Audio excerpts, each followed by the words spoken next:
Assalamualaikum warahmatullahi wabarakatuh. Nah, ini ketemu lagi di mata kuliah Entrepreneurship 1.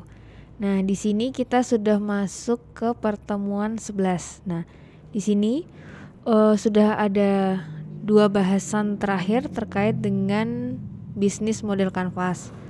Untuk minggu ini kita udah masuk ke key partnership. Nah, di sini atau hubungan kemitraan. Nah, jadi hubungan kemitraan itu memberikan gambaran tentang siapa saja pihak-pihak yang membantu perusahaan dalam menjalankan bisnisnya. Nah, menjalankan bisnisnya ini dalam artian bisa operasionalnya atau produksinya atau di luarnya gitu. Nah, hubungan kemitraan itu dapat dilakukan dengan menjalin aliansi atau kerjasama dengan mengembangkan bisnis secara bersama-sama. Nah, dalam key partnership atau hubungan kemitraan ini, kita perlu menentukan siapa saja partner yang tepat untuk bisnis kita. Nah, dalam memilih partner bisnis yang tepat itu perlu diperhitungkan secara matang dan karena dapat membantu untuk perkembangan bisnis kita di masa yang akan datang. Jadi ketika kita salah memilih partner atau mungkin contohnya supplier, nah kita nanti akan berpengaruh ke bisnis kita yang akan datang. Jadi kalau kita contohnya kuliner, nah kuliner ini kan berfokus ke makanan atau bahan baku.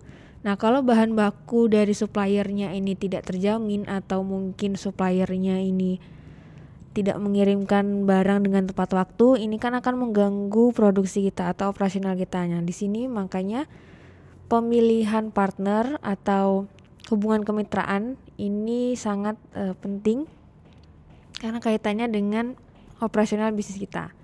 Nah, kira-kira dari key partnership itu apa sih yang kita harus lakukan? Nah, yang pertama itu menentukan vendor untuk produksi atau supplier bahan baku. Jadi kalau kita menghasilkan suatu produk, otomatis kita harus membutuhkan bahan baku, kecuali kalau misalnya jasa. Jasa kan tidak terlalu berfokus kepada bahan bakunya, tetapi tetap perlu kita pertimbangkan untuk menentukan siapa supplier bahan baku kita. Yang kedua, itu menentukan siapa brand ambassador yang tepat untuk promosi. Jadi untuk key partnership ini bukan hanya berfokus untuk nanti dia supplier jadi membantu untuk bagian operasional, tapi key partnership ini juga kita berkaitannya dengan promosi. Jadi siapa sih orang-orang yang kira-kira bisa kita gunakan atau cocok dengan produk kita.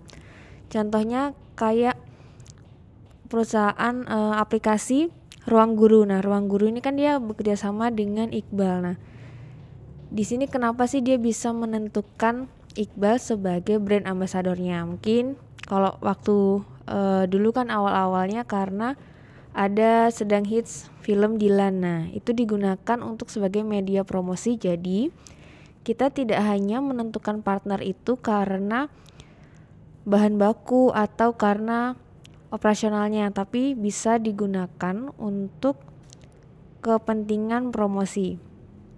Lalu yang ketiga itu menentukan jasa pengiriman. Nah, kaitannya di sini untuk distribusi.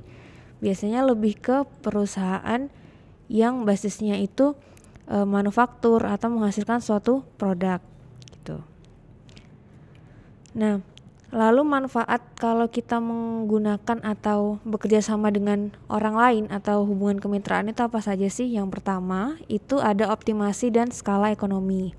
Yang kedua, pengurangan resiko dan ketidakpastian. Dan yang ketiga, akuisisi atau menambah sumber daya. Kita jelaskan satu persatu dulu. Yang pertama, optimasi dan skala ekonomi. Nah, di sini itu ada hubungan antara pembeli dan penjual, dalam artian sini pemasoknya. Lalu kenapa sih perlu kita melakukan kerjasama? Itu karena untuk mengoptimalkan sumber daya. Karena kan sumber daya perusahaan itu terbatas atau perusahaan besar pun belum tentu mereka memiliki semua sumber dayanya. Sumber daya ini tidak hanya di sumber daya manusianya aja, tetapi bisa dari mungkin fasilitasnya atau mungkin mesinnya atau bisa jadi dari teknologinya. Jadi kalau sumber daya itu tidak melulu hanya sumber daya manusianya aja. Lalu optimasi dan skala ekonomi ini dilakukan, yang tadi sudah dijelaskan bahwa perusahaan itu punya kapasitas yang terbatas atau tidak semua perusahaan itu mampu mengerjakan sendiri operasionalnya. Jadi mereka bekerja sama dengan perusahaan lain untuk bisa bersinergi. Akhirnya kalau kita sumber dayanya terbatas, ya sudah, kita kerjasama aja dengan orang lain yang mampu menghasilkan produk yang sama sehingga nilai atau value proposition kita tetap terjaga. Lalu yang terakhir itu dilakukan untuk mengurangi biaya daripada kita membuat sendiri semua komponennya. Contohnya di sini ada perusahaan otomotif. Nah, perusahaan otomotif ini walaupun misalnya kita terlihatnya, wah perusahaan ini besar, tetapi mereka belum tentu menghasilkan semua komponennya sendiri. Contohnya perusahaan mobil ini mereka kerjasama dengan perusahaan ban atau perusahaan dari yang kaca filmnya. Jadi mereka belum tentu atau pure dari produk mereka sendiri.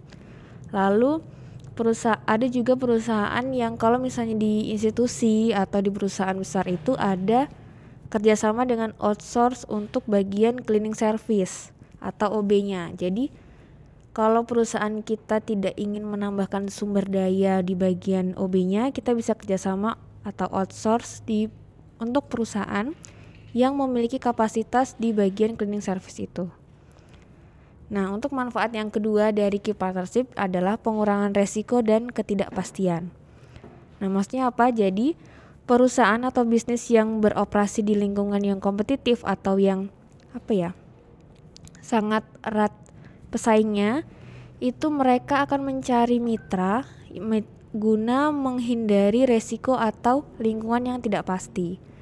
Jadi, walaupun mereka perusahaan yang berbeda, tapi bisa jadi mereka itu bekerja sama untuk mendapatkan mitra atau mendapatkan supplier agar produksi mereka tetap terjaga walaupun mereka sebenarnya bersaing nih di luaran. Contohnya kalau ini ada produknya Wardah dan Emina. Kalau ini di satu perusahaan yang sama, itu mereka sudah jelas bekerja sama nih untuk pemasoknya, untuk supplier make upnya itu biasanya mereka sama, karena untuk menghasilkan biaya yang harganya lebih murah dan nanti mereka akan pasti mendapatkan bahan baku dengan hasil atau kualitas yang baik dibandingkan kalau mereka harus memproduksi sendiri. Belum tentu nanti mereka bisa, dan yang kedua harganya lebih mahal dan nanti bisa menjadi nggak pasti gitu. Jadi mending mereka bekerja sama dengan perusahaan lain. Nah, contoh lain ini ada perusahaan itu sayur box. Nah, sayur box ini lebih ke menjual beli sayur-sayuran, sayur mayur gitu. Nah, sayur box ini mereka tidak hanya bukan tipe yang membuat atau memproduksi sayur mayur secara sendiri, tapi mereka kerjasama dengan para petani, dengan para pedagang lokal untuk mereka mensuplai sayur dan buah-buahan. Jadi ketika kita mau menjual produknya, itu produknya tersedia dengan baik daripada kalau misalnya kita harus memproduksi sendiri, kita akan takut nanti kalau misalnya gagal panen gimana ya. Dengan kita kerjasama itu resiko gagal panen atau yang tidak pasti dikirim barangnya itu akan terjamin, karena kalau kita kerjasama dengan pihak lain kan akan ada semacam perjanjian atau kontrak kerja. Jadi walaupun mereka mengirim itu pasti ada kontrak kerja, ada maksudnya ada dari kontrak kerja itu sudah tertera kalau misalnya tidak mengirimkan barang apa sanksinya gitu. Lalu di sini ada contohnya nih Daihatsu Terios sama Toyota Rush. Kalau kita lihat ini di pasaran itu desainnya atau sebenarnya mesinnya itu sama. tetapi mereka dua perusahaan yang berbeda. Nah, di sini tadi yang mereka walaupun di pasaran itu saling bersaing, tetapi kenyataannya mereka bekerjasama untuk mendapatkan mitra atau supplier yang tepat. Jadi mereka tetap bisa memproduksi walaupun di luaran sana mereka sebenarnya berkompetisi untuk saling menjual produk. Dan yang ketiga, manfaat dari key partnership itu akuisisi atau menambah sumber daya. Nah, sumber daya yang dimiliki suatu perusahaan itu biasanya terbatas. Nah, untuk simulasikan atau mensiasati itu, perusahaan itu melakukan kerjasama. Nah, dibangun karena adanya kebutuhan akan pengetahuan, mungkin lisensi atau akses ke konsumen. Di sini ada contohnya perusahaan Nivea. Nah, perusahaan ini perusahaan Nivea yang ada di Jerman itu memberikan lisensinya kepada perusahaan Nivea yang ada di Indonesia. Jadi perusahaan Nivea di Indonesia ini mampu memproduksi sesuai dengan apa yang diberikan lisensinya dari Jerman. Jadi di Indonesia itu tetap mereka bisa bekerja atau bisa memproduksi produknya walaupun di Indonesia atau di negara-negara lain. Nah, untuk kesimpulannya, jadi tidak semua perusahaan itu kan mempunyai kapasitas atau sumber daya yang cukup. Nah, oleh sebab itu dibutuhkan kerjasama dengan perusahaan lain agar operasional itu tetap berjalan dengan baik. Dan yang kedua, kegiatan yang dilakukan untuk membantu operasional perusahaan tetapi asalnya dari luar perusahaan itu sendiri, itu bisa kita sebut dengan hubungan kemitraan. Nah, hubungan kemitraan itu bukan hanya sebatas kita bermitra, tetapi biasanya diperkuat dengan adanya perjanjian atau kontrak tertulis. Nah, mungkin itu saja untuk pembahasan dari materi key partnership atau hubungan kemitraan. Nah, sekian dari saya. Wassalamualaikum warahmatullahi wabarakatuh.